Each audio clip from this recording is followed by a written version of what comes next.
Hola, ¿qué tal? Mi nombre es César Guevara. Bienvenidos a Charlas con Realizadores, un espacio en donde platicamos con artistas que se dedican a la producción audiovisual, en donde exploraremos la carrera y algunos de los proyectos más importantes de nuestros invitados para tener una idea de los puntos en común que podemos tener al momento de emprender producciones cinematográficas independientes. Y como siempre les quiero recordar que habrá spoilers para algunos de los proyectos de los que estaremos hablando, por lo que dejaré en la descripción ligas a algunos de los trabajos mencionados en la charla para que si gustan tengan oportunidad de revisarlos antes de continuar con esta charla. Dicho esto, bienvenidos y comenzamos. José Alberto Cerrillo es realizador audiovisual, productor y docente. Estudió la licenciatura en comunicación en la Universidad Iberoamericana León y la maestría en cine en la London Film School. Su trabajo transita entre el cine de ficción, el documental y la producción audiovisual para organizaciones nacionales e internacionales. Como primer asistente de dirección, ha participado en producciones como Sequía, de Fernando Navarro, Los días que no se hablan, de Fernanda G. Estrada, The Nation, de Eric Hernández, Los asteriscos, de Arturo Pons, y la serie Así de transparentes.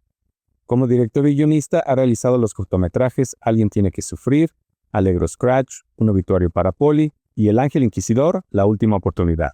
Su trabajo ha sido seleccionado en Shorts México y el Festival Internacional de Cine de Guanajuato, mientras que Un obituario para Poli obtuvo el premio de la muestra I Wanna Shorts. Actualmente es profesor de realización y producción audiovisual en la Universidad Iberoamericana León. José Alberto Cerrillo, muchas gracias por estar aquí. Gracias a ti, César, gracias a ti por esta invitación y esperemos no defraudar a tu público. No, para nada. Muchísimas gracias. Empiezo siempre estas pláticas preguntándole a los invitados, ¿en qué momento crees tú que surgió este amor, esta pasión por el cine? Y a grado tal de que dijiste o pensaste que te ibas a dedicar a esto. Híjole, es una pregunta que ya me han hecho antes y aprovecho para decirte que lo tengo así clarísimo. Fue más o menos en 1999, yo estaba estudiando todavía la prepa y fui a ver la película Magnolia de Paul Thomas Anderson. Quienes conozcan esta peli seguramente recordarán este momento donde los personajes entonan una sola canción de la artista norteamericana Amy Mann y la secuencia es un montaje donde vemos el punto más bajo de cada personaje. Y yo estaba en el cine conmovido de, no manches, esto jamás lo había sentido en una película, es increíble y yo quiero algún día alcanzar a dialogar con el público. A lo mejor no lo articulaba de ese modo, pero poder despertar emociones en las personas a través de un relato. Ese fue el momento, César. Wow, no, pues qué momento. Yo también recuerdo ver esa película en salas cuando salió.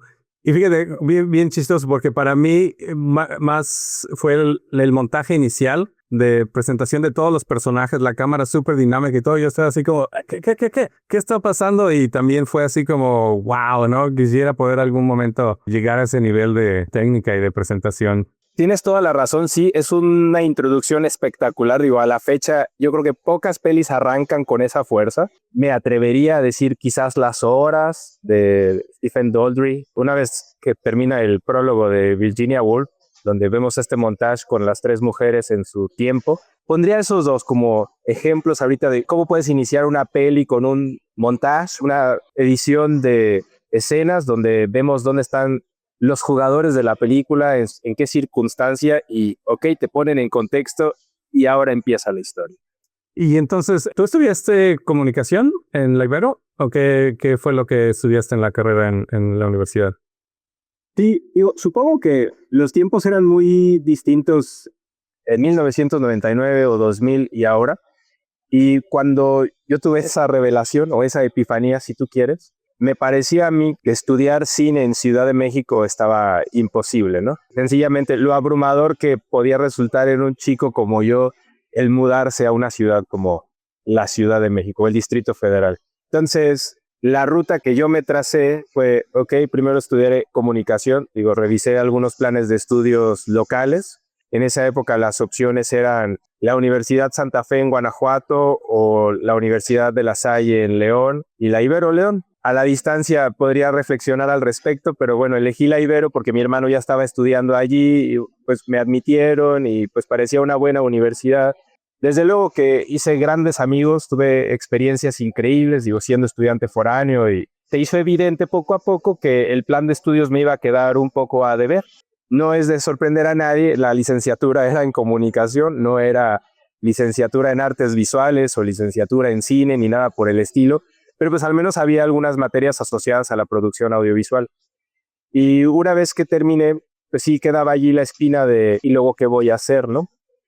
Estuve trabajando 2 años como profesor de geografía en una secundaria y en ese tiempo pues estuve viendo opciones de dónde poder estudiar un máster. Pues me decidí por la Escuela de Cine de Londres, apliqué, me admitieron y bueno, pues platicando con la familia y viendo cuál era la circunstancia de entonces, se hizo posible y bueno, a la fecha le estoy muy agradecido a la vida, a mis papás, de que se me pudo conceder ese sueño.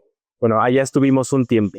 Fíjate que de los 3 directores con los que he platicado han tenido historias similares en las que entran a estudiar una carrera que no era de cine originalmente y que ellos buscaban pues hacer cine, pero lo mismo, ¿no? Era difícil encontrar escuelas en provincia y de alguna forma, de todos modos, la pasión, esa cosquillita de hacer cine no se quita y a fuerza lo tienes que buscar, ¿no? No sé cómo sientes tú esta parte que, como dices, tal vez no era muy consciente, pero que estabas como, siento que esta carrera no me está llenando y sí quiero cine y lo voy a buscar y qué padre que te aceptaron y que de ahí surgieran muchas cosas tan padres. No, se me hace muy curioso, ¿no? Que esta semillita ahí de querer hacer cine es difícil de, de apagar, de esconder.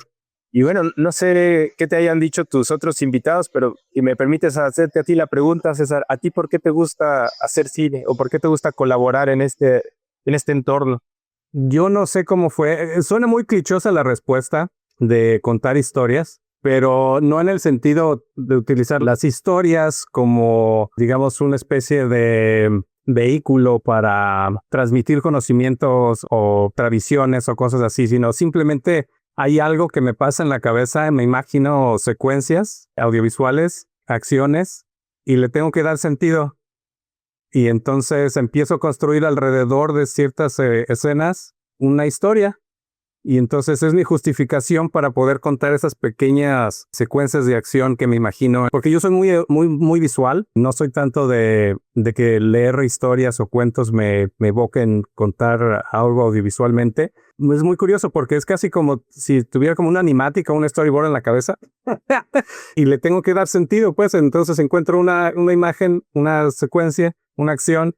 Y de ahí tengo que construir algo para justificarla. Y así es como me expreso yo. Pues bueno, me imagino cada cabeza es un mundo y así me pasa a mí. Está súper chido, creo yo.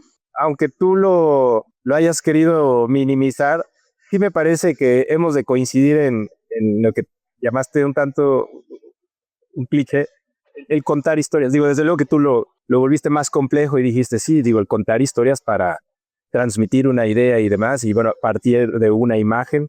A mí me parece justificable o válido el cliché y decirlo de ese modo. Pues sí, es contar historias, es algo que hemos hecho desde que fuimos especie humana, ¿no? Quizás las maneras, digo, de la tradición oral, la tradición escrita y ahora este medio que pues puede asemejarse hasta a los sueños, pues me parece formidable, ¿no? Es increíble que este medio, que bueno, poco más de 100 años y el impacto que ha logrado, ¿no? Creo que la forma de contar historias audiovisualmente, la riqueza de las imágenes y el audio, no por nada inicialmente también luego empezó a usarse para propaganda, ¿no? Por la fuerza que tiene. Y entonces te vas a la escuela de cine y El Ángel Inquisidor entonces es como proyecto de tesis de ahí. ¿Cómo fue que surge esta idea de ese cortometraje y la producción? Efectivamente, la película del Ángel Inquisidor, la última oportunidad, fue mi proyecto de graduación, por así llamarlo, de la escuela de cine. Esto ocurre en el sexto cuatrimestre, donde ya no tienes clases como tales, pero eres responsable de gestionar con qué proyecto te quieres graduar, ¿no? Ya era algo que yo conocía que ocurría, digo, la escuela de cine entonces, y supongo que todavía ahora, era un entorno multinacional. Es decir, habíamos estudiantes de México, de Venezuela, de Colombia, de España, de la India, de Estados Unidos y de Inglaterra, desde luego, Irlanda, Escocia, en fin, platicando un poco con colegas y conociendo un poco las futuras generaciones, bueno, las generaciones que te llevaban ventaja. Sabías que eso era viable, ¿no? Que la gente regresaba a su país de origen a hacer su película de graduación. Estamos hablando de que entonces era 2009, me parece, o 2008. En aquel entonces, el universo cinematográfico de Marvel no era lo que ahora, estaba en proceso. Quizás como referentes de películas de superhéroe estaban muy vigentes las de Christopher Nolan de Batman, pero buenas. No era lo que ahora las películas de superhéroes. Y a mí me parecía que allí había una oportunidad de volver al cine de superhéroes mexicanos con la historia de un luchador, ¿no? Sin embargo, bueno, pensando en cómo darle un giro, cómo hacerlo distinto, la reflexión fue, ¿qué tal si la atención se fuese más bien a la esposa del luchador, ¿no? ¿Y quién sería esta mujer? ¿Y qué pasaría si el matrimonio entre ellos dos estuviese pasando por un bache? Déjame decirlo de esa forma simple. Desde su mirada, él se convierte en el hombre distante. El chiste es que me pareció, y bueno, no sé cómo te pase a ti, pero empiezas a jugar con las ideas, con las imágenes, y al menos a mí me cuesta un poco trabajo reconocer qué estoy tratando de decir, ¿no? O sea, ¿dónde está el tema de lo que trato de decir? Digo, jugando con esto, eventualmente pues caí en la cuenta de que estaba tratando de hablar acerca de por qué las relaciones duran o cómo es que las relaciones se sostienen, y más cuando se trata de una pareja que tiene tanto tiempo. Bueno, no sé qué tan exitoso haya sido, qué tanto impacto tenga esto en la gente, pero bueno, eso era lo que buscaba en su momento y bueno, fuimos afortunados, buscamos el mejor talento con el que pudiéramos trabajar delante de la pantalla. Hicimos casting en Guadalajara para encontrar a nuestros luchadores, al héroe y al villano. Y para la esposa, fíjate que yo recuerdo que dimos con esta actriz, María Fernanda García Allende, que yo ni la conocía en realidad, ¿eh? Fue hasta que llegó al primer día de rodaje que gente me dijo, oye, ¿cómo fue que diste con ella? Porque aparece en Una familia de 10, creo que era una serie de entonces, pues yo ni vivía en México entonces, no me enteraba de qué era popular en aquella época o qué se veía en televisión en México, pero dimos con ella porque existía una página de talento que era como Facebook, pero de actores y actrices de México. La persona que fue el asistente de dirección pudo hacerle un casting en Ciudad de México, lo que grabó parecía increíble, digo, y en ese sentido pues fuimos muy, muy afortunados, ¿no? Y ahora para detrás de cámaras yo quería pues convocar a mis colegas de la escuela de cine, pero solo 2 personas pudieron, que fueron Harry, la maquillista, chulísima mujer, y Joe, ella vino como operadora de cámara, ella decía que lo podía hacer perfectamente, que a lo mejor no se animaba a hacer la foto, y bueno, en la escuela nos enseñaban que eran roles separados, ¿no? Y eso fue uno de los retos aquí a la hora de hacer la producción en México, ¿no?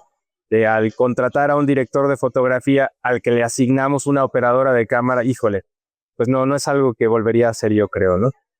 Creo que tanto el director de foto como Joana, pues por más que quisieron encontrar una ruta para colaborar, pues fue difícil. Y también, bueno, a la distancia, quizás lo debería de haber yo reflexionado distinto, yo estaba un poco encaprichado con que la película la filmáramos en 16 milímetros.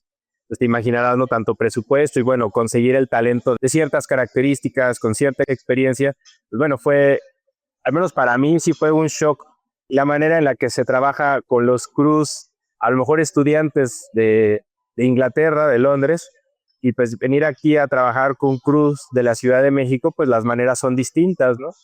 Y uno, sin la experiencia de haberlo hecho aquí en México, pues sí hubo una curva de aprendizaje fuerte. No que sea mejor o peor, no lo quisiera manejar en esos términos, pero te diré que distinto. Y pues hubo que aprender, ¿no? Aprender a regañadientes un poquito. Hubo roces, hubo tensiones, pero debido a colaboradores como Ashley Fell, que fue el diseñador de producción, o como Carlos Mendoza, que le entró también a la producción, o Carla Cisneros, en fin, grandes amigos y compañeros que pues respaldaron las acciones o la toma de decisiones de uno, pues hicieron que a pesar de las dificultades, pues concluyéramos el rodaje, pudiéramos vivir cierta catarsis, de liberar aquello que se quedó atorado, bueno, pues pasar a la siguiente etapa que fue la post. La pude llevar de regreso a Inglaterra, la edité con un colega de la escuela de cine, Anand Madabushi, y luego un compañero que es un gran amigo, Corin Taylor. Corin Taylor ahora es productor de comerciales y le ha ido bastante bien allá. Él pues coordinó la postproducción allá, consiguió un sitio para hacer la corrección de color y consiguió que pudiéramos llevar el mix a los estudios Pinewood, lo cual, híjole, pues fue una experiencia muy, muy especial, porque estuvimos en las salas donde pues mezclaban entonces películas como Harry Potter o X-Men First Class y que nos hicieran un lugarcito. Y estuvimos ahí como 8 horas y los ingenieros pues velocísimos, ¿no? Porque si no, no te alcanza, pero pues hicieron maravillas ahí delante de nosotros. Esa fue la experiencia del Ángel Inquisidor. Varios errores, una curva de aprendizaje severa, pero pues agradecido por los colaboradores, las colaboradoras y pues el resultado que, digo, a nivel técnico tiene ahí sus defectos, pero pues como historia al menos a mí me sigue gustando. No, pero qué increíble, ¿no? Que ese proyecto en 16 milímetros, con extras, con muchas locaciones. Yo cuando lo vi dije, wow, o sea, estas nuevas generaciones vienen con todo. La verdad es que sí, me quedé muy impresionado del nivel de producción, diseño de producción, los actores, el montaje también empieza un poquito así como discontinuo también, ¿no? Está padre también esa parte. Pero platicaste poquito del proceso de casting. Con tu trabajo con los actores en este proyecto, ¿cómo fue? Mira, la verdad, pienso yo que Marifer, por su experiencia en televisión mexicana, híjole, casi que iba sola. Y creo que es una mujer muy, muy talentosa. Ella, pues, revisó el guión que habíamos escrito, fue capaz de hacer algunos ajustes, pues, muy oportunos, ¿no? Por ejemplo, que me acuerde ahorita a bote pronto, digo, quienes hayan podido ver la peli, hay una frase que ella repite que dice, se va perdiendo el romanticismo. Esa es de Marifer. Ella la propuso. O la gente no cambia, se muestra como en realidad son. También creo que fue producto de Marifer. O sea, quizás mi tipo de dirección de entonces era muy básica de, a ver, tu primera posición es aquí. Y digo, también yo soy la clase de director que no le gusta hacer la mímica de la acción y decirle luego al actor o a la actriz, ahora repite. No, nunca me ha gustado, ¿no? Trato de ser articulado, tratar de hablar de objetivos, de deseos, no tanto de emociones, y eso es más bien, lo dejo a la propuesta del actor o de la actriz y a ver qué sale, ¿no? Entonces Marifer, digo, casi que iba sola en realidad, ¿eh? Con los luchadores el proceso fue distinto. En esa época me apoyé un poco con otro colaborador, con Claudio Moreno. Él estuvo muy cercano a los luchadores durante los días de preparación, 1 o 2 días antes. Entonces, algo les pudo él comunicar acerca de cómo se trabajaba a la hora de capturar una película, de pues estar muy atentos a las posiciones y demás. Pero, pues bueno, o sea, ellos son gente que está preparada para otra clase de espectáculo, déjame decirlo así, que a lo mejor no estaban muy cómodos con ciertos diálogos, ¿no? Digo, a la distancia creo que podríamos haber hecho un mejor trabajo, bueno, yo podría haber hecho un mejor trabajo para facilitarles o para darles más herramientas y que se sintieran un poco más cercanos a las palabras que estaban diciendo, pero la realidad es que pues, resultaban a veces poco convincentes y hubo que meter tijera, ¿no? Y decir, híjole, pues, digo, en serio, ellos se preparan físicamente, mentalmente para otra clase de show, pero a la hora de, bueno, dialogar sobre emociones o sobre cómo ser una persona, un jefe de familia, pues eso fue complicado, ¿no? Y de hecho fue uno de los criticismos que recibí en la escuela de cine. Me decían, bueno, es que el personaje femenino bien, pero ¿quién es este señor? ¿No? ¿Quién es el ángel inquisidor? Deliberadamente lo dejamos muy bosquejado, creímos que funcionaba, pero pues para ciertas audiencias no. Nos decían, oye, pues yo quisiera saber más y a lo mejor lo podríamos haber escrito, pero pues nos hubiera faltado más tiempo para trabajar la actuación, supongo.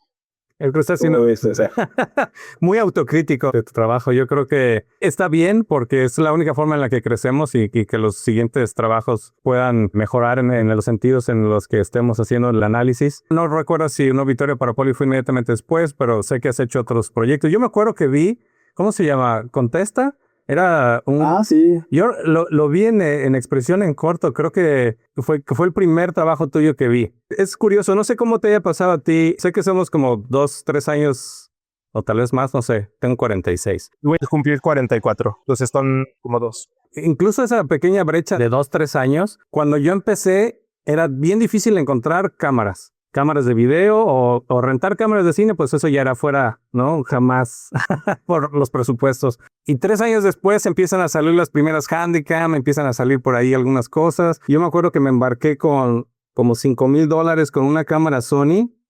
Y como al año siguiente salieron las DSLR, que ya eran las cámaras reflex digitales que grababan video. Y yo así como todavía pagando la mensualidad de la tarjeta de crédito años y años y años.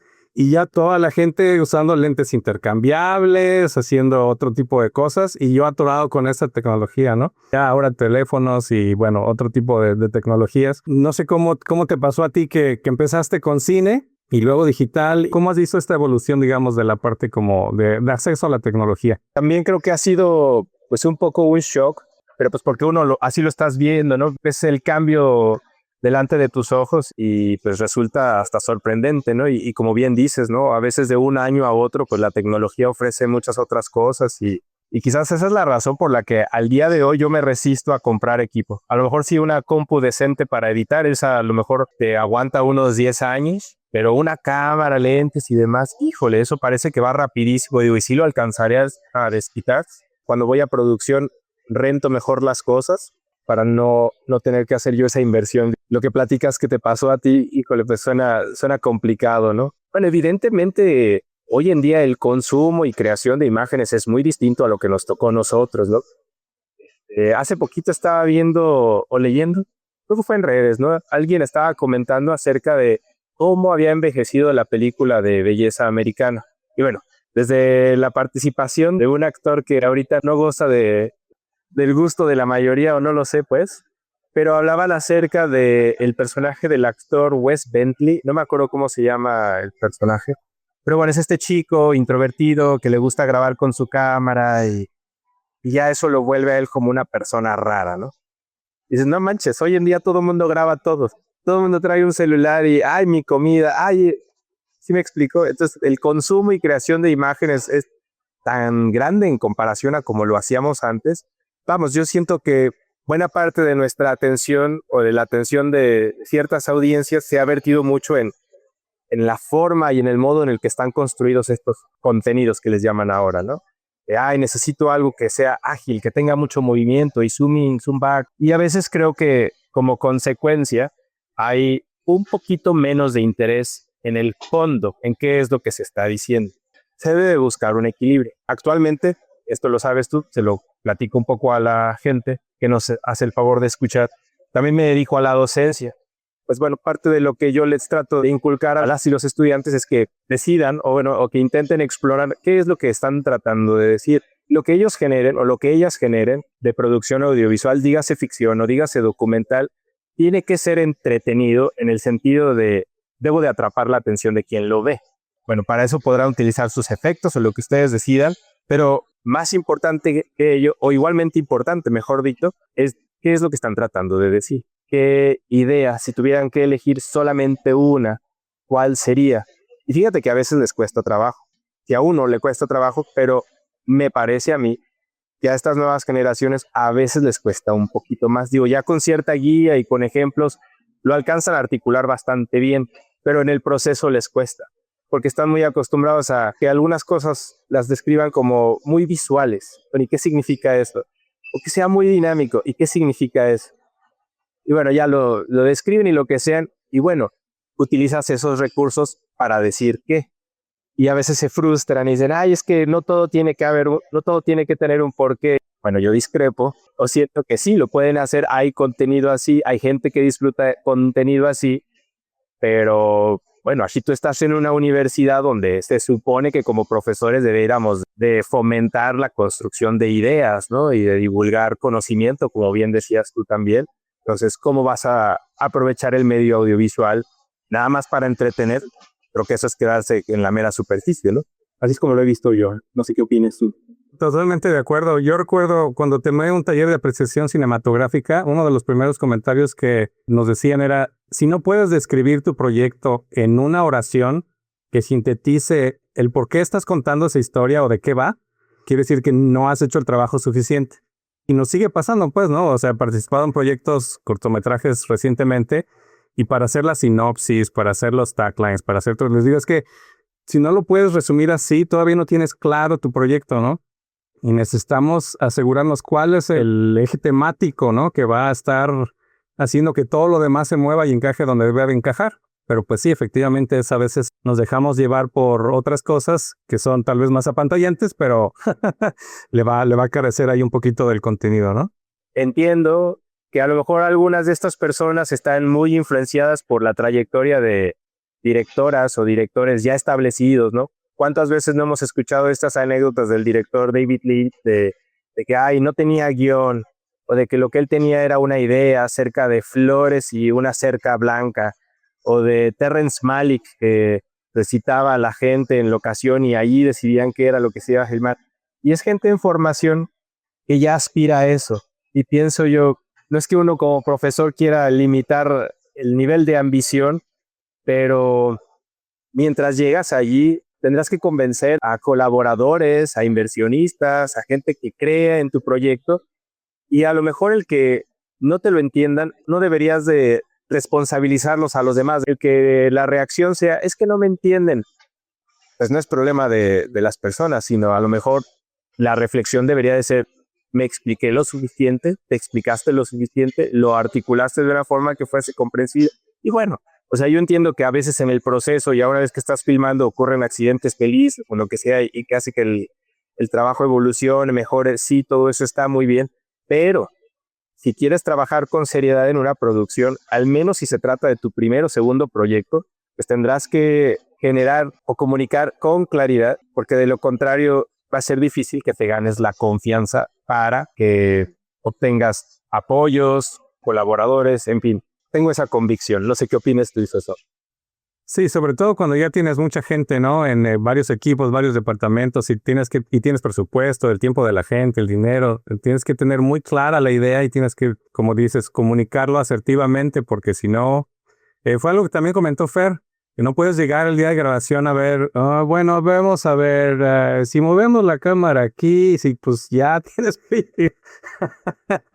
y más cuando la mayoría de nuestros proyectos son autofinanciados, ¿no? Entonces sí, llegar lo mejor preparado posible. Creo que de esta charlita que llevamos, rescatar un poquito lo del equipo.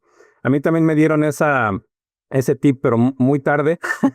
No compres equipo caro, mejor renta, porque siempre puedes rentar lo que está al día, en vez de quedarte con un equipo que ya tal vez ya nadie use o que se quedó obsoleto o cualquier cosa de esas, ¿no? Y la otra es tener muy clara la idea, el concepto, el qué vas a decir, por qué lo quieres decir, por qué es especial que tú cuentes esa historia, ¿no? Tener esas ideas muy, muy, muy claras. Y siguiendo entonces en esa línea, ¿cómo surgió un obituario para Poli? ¿Qué querías decir ahí? ¿Qué querías contar? Ándale. Qué buena pregunta. Fíjate que la idea de un obituario para Poli, en honor a la verdad y a la historia, surgió de una amiga muy querida, de Irene Berenice Rivera López. Ella es arquitecto, artista visual y fotógrafa que vive en Guanajuato. No sé si tú la conoces a ella, Bere. No, creo que no. Bueno, ella y yo estábamos colaborando, trabajo ocasionalmente con mis amigos de Punto Blue. Déjame hacer un comercial aquí. Punto Blue es un estudio fotográfico y de cobertura de eventos sociales, y cuando necesitan una segunda cámara, me han dado llamado para cubrir bodas o algún otro evento social, y bueno, me parece que son sensacionales aquí en el estado. Y bueno, trabajaba yo de cerca con Ver en esa época, y ella fue la que me propuso la idea, bueno, la imagen, déjame decirlo así, de las procesiones fúnebres que se hacen en Guanajuato, de cómo pues, se hace esta convocatoria para rendirle homenaje a una persona que recién ha fallecido, y se hace, déjame describirlo así, una especie de desfile en el que pues transitan por las calles principales de Guanajuato, o la calle principal de Guanajuato, hasta el Panteón de Santa Paula, por donde están las momias para quienes nos escuchan de otro lado. El chiste es que Bere me hablaba de estas procesiones, de cómo se sumaba gente que anda en bicicleta, la marcha de guerra. Y a lo mejor si yo había visto una de lejos, no la había vivido como ella, porque ella y su familia siempre han vivido en el centro de Guanajuato. Entonces todas las festividades locales las conocen de primera mano. Entonces Bere me hablaba de esta imagen y de cómo poder contar una historia al respecto. Y yo decía, pues suena muy bien, pero a lo mejor yo un poco quisquilloso, un poco más sangrón, decía, pero ¿cuál es la historia? No puede ser nada más la procesión. Digo, sí, es un acto que ocurre, pero ¿qué más va a pasar, no? Y fue la misma Bere la que después propuso que los protagonistas fueran dos personas homosexuales y que pues se vistieran en drag como parte de su estilo de vida, como esto pues convocaría a gente muy diversa en la procesión. Y eso ya me empezó a intrigar un poquito más. Tampoco podía ser tan gratuito y habíamos de contar una historia que involucrara a la comunidad LGBTQ+, había que investigar un poquito más, ¿no? Para intentar capturarlo con autenticidad y dignidad. Entonces hubo algunas ideas equivocadas que prefiero no revelar aquí, pero bueno, sí, ideas muy equivocadas acerca del estilo de vida de las personas que habíamos imaginado, que no era así. Allí fue clave el poder colaborar también con Cristian Nájera. Cristian Nájera es un amigo que también es director y productor. Él había dirigido un cortometraje para el GIF, para Identidad y Pertenencia, y me parece que ganaron, sobre una artista que se llama Jessie. Su documental se llamó A Flor de Piel. Jessie es una artista drag de León que tenía su número donde imitaba a Yuri. Y Cristian gestionó que me pudiera yo encontrar con Jessie y hasta nos hicimos amigos ese tiempo. La fuimos a ver a la Madame, que desde luego afectaron las ideas que había yo rebotado con Bere.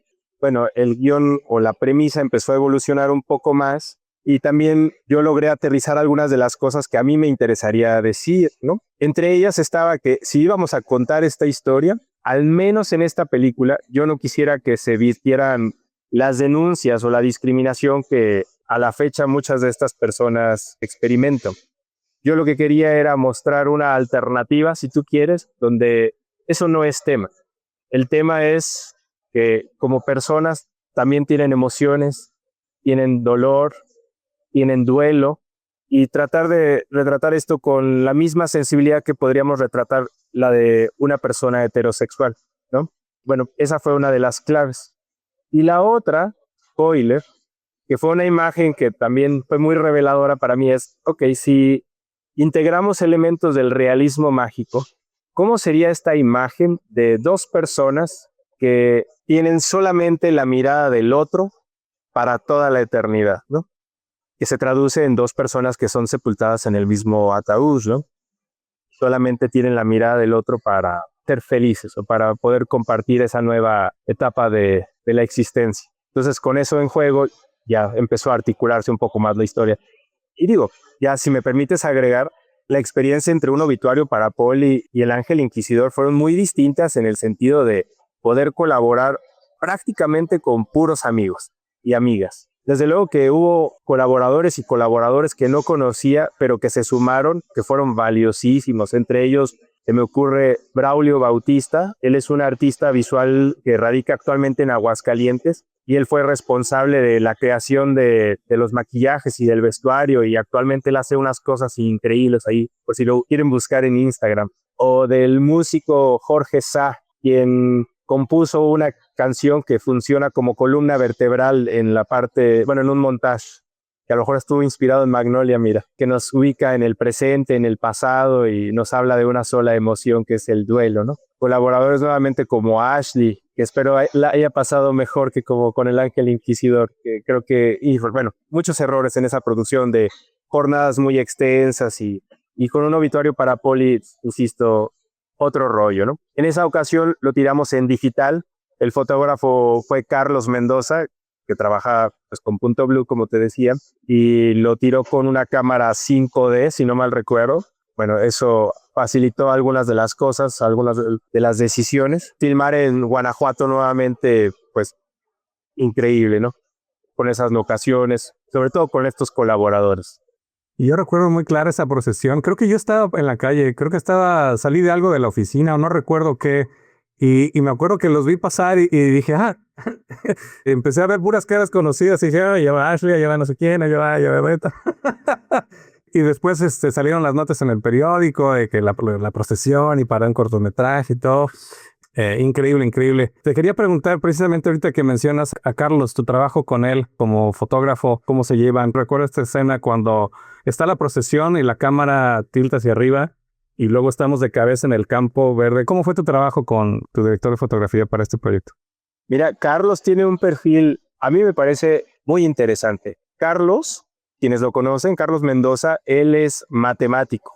Él se aventó, entiendo que es licenciatura, no ingeniería, en matemáticas. Ahí disculpen si me equivoco con el nombre preciso, pero es egresado del CIMAT, que mucha gente conoce lo difícil que es este entorno por lo riguroso, lo exigente, y mira, él salió muy bien de allí. Sin embargo, su interés, hasta donde sé, es que siempre estuvo en la fotografía. En ese sentido, él fue autodidacta, y a la fecha, digo, él genera imágenes increíbles, pienso yo, pero también es una persona sumamente pragmática. De inmediato resuelve, entiende muy bien, ok, pues necesito contraste, necesito dirección de la luz y resuelve a una velocidad increíble que a lo mejor una directora o director de fotografía con más escuela le imprimiría un rigor distinto, ¿no? Déjame simplificarlo y decir, a lo mejor le tomaría más tiempo, ¿no? Tomar ciertas decisiones. Y Carlos, rápido. Es más, me da a mí la impresión de que muchas veces su meta es, ¿cómo lo puedo resolver de la manera más eficaz? Más eficiente, disculpa, y en el menor tiempo posible. Y ahí pues fue un contraste grandísimo entre una experiencia y otra, ¿no? De un obituario para Poli y el Ángel Inquisidor, que bueno, a nivel técnico pues también eran otras consideraciones, claro, ¿no? No puedo equiparar el cambiar una memoria en una cámara a cambiar todo un magazine de cine, ¿no? Sencillamente pues, son procesos distintos. Pero bueno, así simplificándolo, pues la experiencia fue más ágil. En esa ocasión sí hicimos un storyboard completito y Carlos lo absorbió. Sin embargo, sí estábamos abiertos a hacer ajustes en locación, ¿no? No nos excedíamos del listado de planos que emanaban de la conversación y de lo que habíamos anticipado en la preproducción, pero a lo mejor decíamos, oye, si en lugar de tirar aquí, tiramos más bien de acá, y precisamente por la agilidad con la que trabaja Carlos, pues fue posible, ¿no? No me parece a mí que haya habido retrasos significativos por el tiempo de preparación de fotografía. Y en cuanto al plano que mencionas tú, a esta transición, estoy tratando de recordar cuál fue mi influencia. Digo, hoy en día parece que es súper común, pero el que tengas estos cortes invisibles, ¿no? Es un plano secuencia donde a lo mejor hago un switch pan y ahí escondo un corte. No que estén mal, desde luego, pero como que son más comunes, ¿no? O están más en el vocabulario de la gente, de hacer un corte invisible. En aquel entonces me parece a mí que era, al menos no tan obvio, ¿no? Y pues tenía yo esta idea de cómo confundir y sorprender al público, ¿no? Hacemos este tilt y mientras vemos el cielo, allí hacemos una disolvencia que sea casi imperceptible y continuar el movimiento hasta finalizar en un tilt. Lo que era un tilt up se convierte en un tilt down y ahí escondes tu disolvencia y bueno, hasta acabas con una imagen de cabeza y digo, fue una de esas revelaciones. De hecho, creo que esa sí estaba en el storyboard, porque sí recuerdo el dibujo del plano al revés y pues asumirlo, ¿no? No sé si en su momento lo supe articular o lo pretendía articular diciendo, porque aquí es donde estamos de cabeza, porque no lo sé, no creo. Sencillamente me parecía pues el recurso necesario pues para darle continuidad a un plano, ¿no? Pero ya que estuvo presente en pantalla, mucha gente preguntó por ello y yo, caray, a veces me quedaba sin una respuesta muy intelectual de decir, pues sí, ¿no? Si empiezas un movimiento, terminas de cabeza, ¿no? En fin, pues de esos accidentes que a lo mejor no, insisto, cobran significado gracias a los ojos de las audiencias, pero uno a la hora de construirlo, a lo mejor no lo pensamos a profundidad, ¿no? También tienes trabajo en diseño de créditos y animación, también en edición. Pasando un poquito a Allegro Scratch, algo que me parece interesante de ver es que Allegro Scratch tiene planos mucho más largos que estos otros dos proyectos de los que hemos estado hablando ahorita. Allegro Scratch fue un proyecto al que le tengo mucho cariño, sobre todo porque fue una amiga, Cindy Quijada. Ella muy generosamente me invitó a dirigirlo y ella necesitaba producirlo porque fue su proyecto de grabación de la New York Film Academy en el campus de Los Ángeles. De modo que la historia y buena parte del argumento son de su autoría. Quizás yo le ayudé a aterrizar sus ideas en un guión con cierta estructura y demás, pero o sea, eran sus inquietudes, algunos elementos autobiográficos, algunos nada más, autoficción le llaman. Y fue la misma Cindy la que decidió quiénes iban a ser los colaboradores, ¿no? Y ella tuvo el interés de invitar a una muy joven directora de fotografía entonces, Leslie Montero, que es un nombre que cada vez escuchamos más, digo, aquí se lo comparto al público. Ella es la directora de fotografía de la serie Ugly de HBO, que tiene que ver con la escena musical en Ciudad de México. Y ella ha hecho la fotografía de videos musicales para campañas publicitarias, en fin. Y Leslie, con quien ya había trabajado yo antes en otro proyecto con Cindy, que era más bien un videoclip, pues pude notar su interés por extender ciertas cosas, ¿no? De cómo aprovechar la luz o buscar composiciones un poco inusuales, pues pensando un poco en la experiencia que habíamos acumulado y cómo hacer este rodaje viable, fue que yo me forcé también un poco y desde luego colaborando con Leslie a cómo simplificar un poco los planos, ¿no? De a lo mejor no querer entrecortar tanto y decir este ángulo, este ángulo, este ángulo, sino cómo aprender un poco a plantar la cámara, que el movimiento sea menor y más bien permitir que sean las acciones de los personajes las que modifiquen el plano. Es lo que comúnmente se le llama blocking, ¿no? La coordinación que logra la acción de los personajes con el movimiento de la cámara, que a veces es el no movimiento de la cámara. Entonces sí, me alegra escucharte decir que se percibe, porque sí hubo esa meta de cómo reducir la cantidad de planos precisamente para agilizar un rodaje, pero que haya cierto dinamismo al interior del plano, ¿no? Y a veces el personaje está lejos, se acerca y a lo mejor el movimiento es muy sutil, un paneo para seguir acompañando. Es decir, que fue una colaboración de ese tipo. Sí, yo recuerdo porque lo vi, creo, para el I Wanna Shorts. Y fue una de las primeras cosas. Estaba viendo, creo que es cuando está en la cama el personaje principal y le llegan los mensajes al teléfono y la cámara se queda ahí y empiezan a salir los pop-ups de los textos. Y dije, no ha cortado. Y entonces empecé a poner un poquito más atención y me di cuenta que sí, efectivamente, la mayoría de los planos son mucho más largos. Hay más bloqueo con actores, más parte de los desplazamientos y movimientos, ¿no? En escena.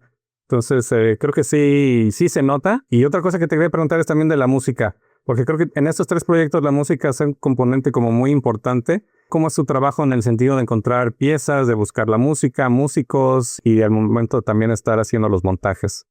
Mira, antes sí cometía yo, o me dejaba llevar por la tentación de musicalizar con música existente, ¿no? A la par de mi gusto por el cine o de mi interés en poder hacer cine o colaborar en cine, está mi afición por la música para cine. Quizás yo me perdí de varias de las modas de la época en lo que a música se refiere, porque yo estaba muy clavado escuchando a Danny Elfman o a John Williams o a Elliot Goldenthal, en fin. Entonces, a la hora de editar, muchas veces utilizaba estos tracks como referencia, como para entender el ritmo de la escena. Sin embargo, es algo que ya trato de evitar, ¿no? Y más bien, pues, platicar con la persona que hace la música de, pues, cuáles son las emociones o por dónde creo que debe de ir el pulso de la película, ¿no? Nunca he colaborado solamente con una persona en lo que a música se refiere. En El Ángel Inquisidor fue, por ejemplo, un chico de nombre George Robinson, que era mi compañero en la escuela de cine y pues que además tenía él este talento y afición por la música. Creo que como referencia había muchos tracks de Shirley Walker. Para quienes la ubiquen, ella compuso la música original de Batman, la serie animada. Entonces utilicé música de algunos episodios como track temporal y ya George fue capaz de interpretarlos, apropiarlos y pues componer lo que a él le parecía, ¿no? En el caso de un obituario para Polly, como decíamos hace rato, fue central una canción que compuso este chico Jorge Sá, que sigue siendo un músico muy destacado y muy talentoso. Y fue a él mismo al que le pregunté, oye, ¿te interesaría componer la música incidental? Y se animó, dijo que sí, y pues compuso piezas, ¿no? Creo que él viendo la película, viendo un corte temporal, si no mal recuerdo, mandó algunas piezas y a mí me dio oportunidad de probarlas y a decirle, mira, creo que estas son las que funcionan, a lo mejor aquí podrías hacer un ajuste de este tipo. pero desde luego partí de su reacción al material mismo, ¿no?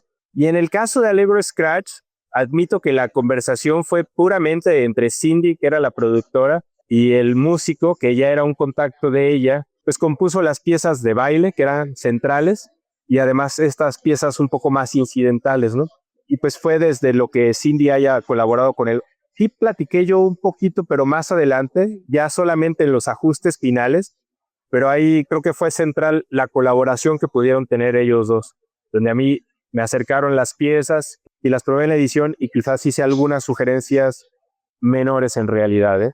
Más en lo local he colaborado con un chico que se llama Rubén Sánchez. Rubén Sánchez musicalizó un par de cortos que se hicieron para un laboratorio, para el Lab Kino Room. El talento que tiene Rubén también es para resolver y entender dónde está el pulso musical de una escena. Yo espero volver a poder colaborar con él porque me parece muy, muy bueno. Él tiene su estudio, Urban Studios me parece que se llama. En resumidas cuentas, César, lo solía hacer con música temporal, pero ya habiéndolo probado y habiendo pues ganado quizás un poco de experiencia o confianza en cómo hablarle a las compositoras o compositores, es que ya he decidido mejor no afectar su propio talento con las músicas temporales, que insisto, a lo mejor a mí me pueden servir para la edición, para yo entenderlo, pero ya no necesariamente depositar en ellas o ellos y decirles, repítelo, o haz algo que se parezca. Creo que no debe de ser esa la ruta. Ligado un poquito en el tema de audio, música, me sorprendió bueno, no me sorprendió porque es súper talentoso Raúl Santana. En los 3 proyectos, creo, tiene participación en diseño sonoro, el audio directo. ¿Cómo ha sido tu colaboración con Raúl? Digo, Raúl, qué bueno que lo mencionas, porque sí, a mí me faltaba incluirlo. Sí, Raúl es un referente local de producción musical, de producción sonora aquí en el estado. Él es responsable de muchísimas campañas que a lo mejor ni nos damos cuenta, pero también de cómo sonorizar pues un proyecto audiovisual.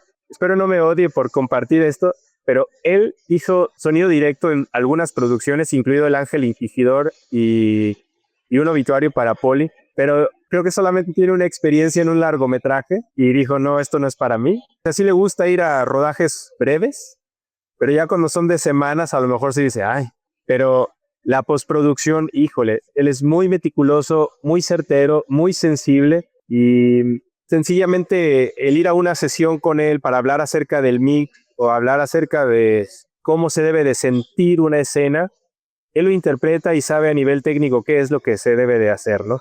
Ahí sí yo me considero muy inexperto o a nivel diseño sonoro sé hacer lo básico. Generalmente sí intento apoyarme en alguien más especializado y Raúl Santana es increíble. Además es una persona súper fina, siempre muy talentosos y responsable, muy, muy, muy responsable. Sí, nos ha tocado trabajar con él en algunos proyectos también acá con el colectivo y siempre terminamos muy contentos. Pues ya para finalizar y no quitarte mucho tu tiempo, 2 cositas. Una, nada más quería comentar como anécdota. Yo cuando era pequeño me torcía mucho los tobillos. Pasé algunas navidades con el pie enyesado arriba de un banco. Cuando vi Allegro Scratch la primera vez, no te miento, tuve que cerrar los ojos. Tuve que quitar la cara y decir, no, se va a torcer el tobillo, no, se va.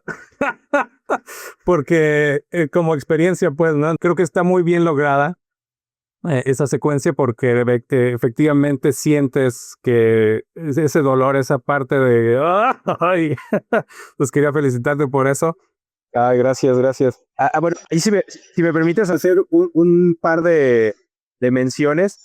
Mira que cuando grabamos la escena donde la chica se cae, como estábamos filmando en Los Ángeles, había una restricción muy severa de nada de stunts, que hasta eso era un stunt, o sea, una acción de riesgo, que lo tendríamos que resolver de forma creativa, porque si en la escuela de Cindy se daban cuenta de que hacíamos algo tan arriesgado como tirarse al piso, digo, cosa que parece menor, ¿no? Digo, pero la actriz decidió hacer, nos sorprendió, no lo esperábamos.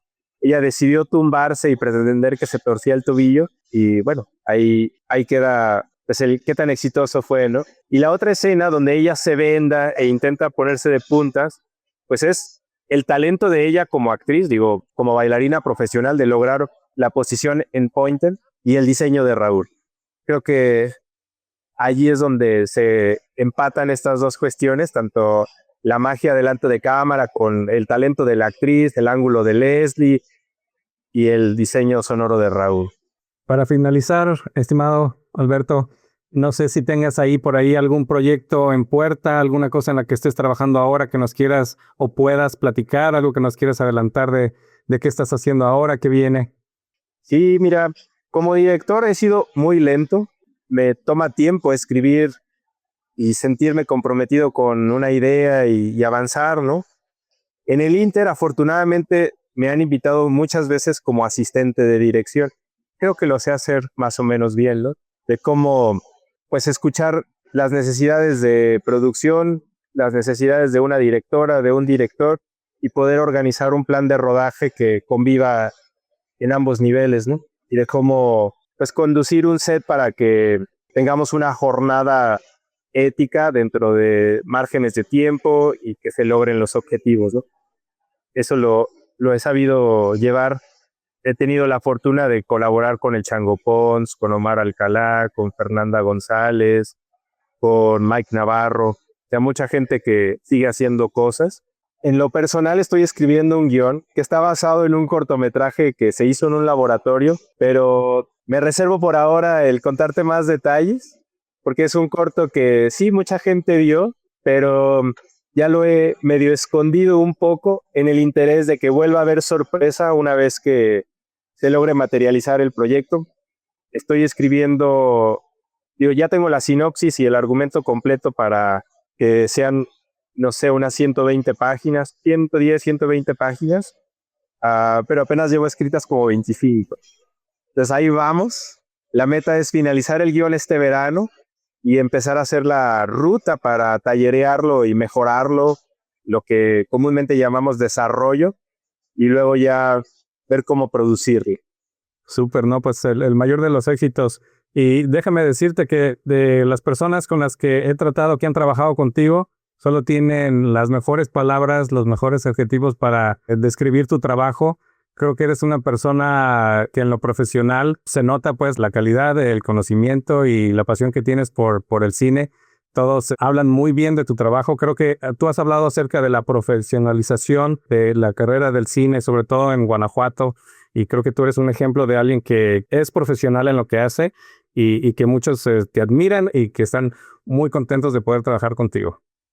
César, pues me conmueve que lo digas, que lo menciones. El privilegio ha sido mío, el de poder colaborar con estas personas, y tú seguramente lo sabes también, pues aplicar esta máxima de pues tratar a los demás como si quisieras que te trataran a ti, ¿no? De no olvidar que a pesar de la jerarquía que puede haber al interior de una producción, seguimos trabajando con personas y que pues, se merecen un trato respetuoso, donde si hay fallas, pues concentrarse en ello quizás y no en la persona, ¿no? Pues buscar el diálogo como herramienta de solución de conflicto. Muchas gracias, Alberto, por tu tiempo. Ha sido un gusto esta charla. Gracias a ti, César, y gracias a las personas que nos están escuchando, que nos han escuchado. Ojalá no se hayan aburrido y ojalá que se apropien de sus ideas y que muy pronto veamos nuevos talentos produciendo cine joven, cine necesario, cine urgente, cine que podamos ver tanto en salas como en plataformas y que tengan algo de valor que comunicarnos. Que así sea. Un abrazo, Alberto. Gracias. Abrazo, César, que estés muy bien.